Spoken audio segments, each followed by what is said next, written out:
क्या आपने कभी किसी को इतना हंसते देखा है कि वो अस्पताल पहुंचे?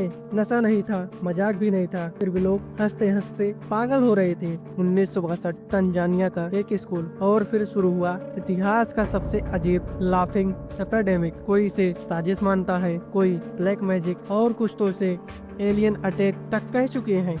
लेकिन असली सच्चाई क्या है? आज की ये रहस्यमय कहानी आपको चौंका देगी। 23 जनवरी 1962 तंजानिया के कसासा गांव के एक स्कूल में 3 लड़कियों को अजीब सी अनकंट्रोलेबल हंसी आने लगी। पहले तो टीचर्स ने सोचा कि ये मजाक है, लेकिन फिर एक एक करके पूरी क्लास हंसी में डूबने लगी। हंसी ऐसे कि लोग सांस नहीं ले पा रहे थे, पेट में दर्द, सिर में चक्कर और डर की बात हंसी फैलने लगी। 24 घंटे में 95 स्टूडेंट इस रहस्यमयी हंसी की चपेट में आ चुके थे। स्कूल को बंद करना पड़ा, लेकिन कहानी यहीं खत्म नहीं हुई। लेकिन अब ये हंसी एक वायरस की तरह गांव-गांव फैलने लगी। कहीं ये कोई मानसिक बीमारी थी या किसी बड़े मानसिक प्रयोग का हिस्सा? 2 महीने में ये हंसी की महामारी 14 स्कूलों तक पहुंच चुकी थी। हजारों लोग इससे बीमार हो रहे थे, लेकिन हैरानी की बात, कोई भी इसका इलाज नहीं खोज पा रहा था। डॉक्टरों के पास जवाब नहीं थे, सरकार के पास कंट्रोल नहीं था और जनता डर और उलझन में भी। एक सेकंड सोचिए, आप सुबह उठते हैं और आपके आसपास के लोग बिना वजह हंसते जा रहे हैं। कुछ देर बाद आप भी हंसने लगते हैं और फिर रुक ही नहीं पा रहे हैं। ये डरावना तो नहीं और क्या है? जब साइंस ने जवाब देना बंद कर दिया, तब थ्योरीज आने लगी। कुछ ने इसे मास आर्टेरिया कहा और एक ऐसी मानसिक स्थिति जो तनाव और डर से पैदा होती है। लेकिन फिर सवाल उठा, बच्चों को ऐसा स्ट्रेस किस बात का था? कहा गया कि उस समय तंजानिया में राजनीतिक बदलाव हो रहे थे। नया एजुकेशन सिस्टम, उपनिवेशवाद का अंत और बच्चों पर अचानक डाला गया अनुशासन। क्या ये हमारी उस दबाव का नतीजा था? पर अगर ये सिर्फ मानसिक तनाव था, तो फिर एक गांव-गांव कैसे फैल गया?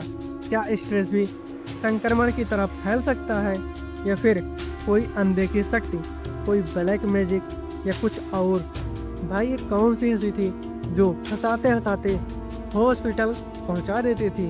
ये जोक्स नहीं, जोकर से भी खतरनाक थी। कुछ लोकल लोग मानते हैं कि ये श्राप था। गांव के पूर्वजों की आत्माएं गुस्से में थी और हंसी दरअसल रुकने का एक भयानक रूप था।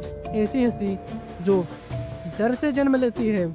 इसी बीच कुछ लोगों ने इसे CIA माइंड कंट्रोल एक्सपेरिमेंट कहा। MK अल्ट्रा प्रोजेक्ट की अफवाहें भी तंजानिया तक पहुंच गई थी। क्या कोई गुप्त प्रयोग था? महीनों बाद ये महामारी खुद ही रुक गई। ना कोई इलाज, ना कोई दवा, बस एक दिन ये थम गई।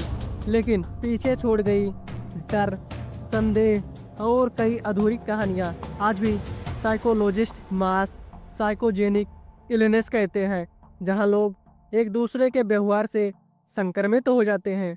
पर आज भी कोई 100% जवाब नहीं दे पाया कि ये शुरू कैसे हुई और इतने लंबे समय तक कैसे चली।